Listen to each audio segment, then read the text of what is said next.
Good morning. Today is the 25th day of April. Hope the Lord is richly blessing you and yours.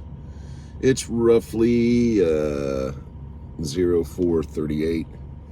I just figured I'd do a quick one here real quick. I'm at the TA Ozarks Travel Center in Mount Vernon, Missouri, headed over to Chahita, Oklahoma, to drop off a load, and then I got to go to Henrietta and pick up a load of glass jars to take back to Indiana.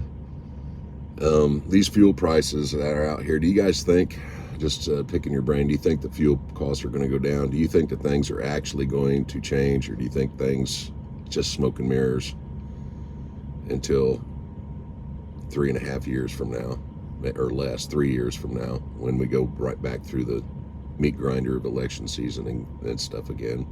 And next year they're going to be, campaigning for the Congress and stuff. So what do you think's going to happen with the markets in freight and hauling and the EPA regulations and all of that stuff? They are cracking down on foreign drivers.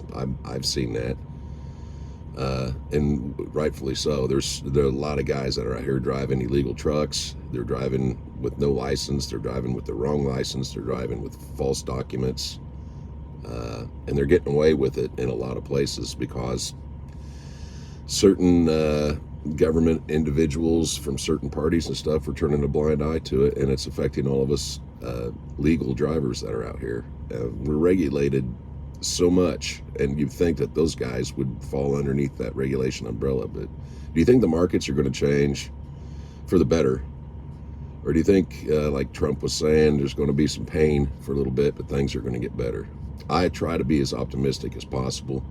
We all got to sacrifice, and change is painful, but if we want the fruits of our hard work and labor to pay out in the long run, that's how we got to start thinking of things, as long term instead of short term. Instead of 4-year cycles, we need to start thinking about 8 to 10, 15-year cycles and stuff. I still want to start my own company, but I'm hoping I'll have it established and running to where I can hand it off by the time I'm 73.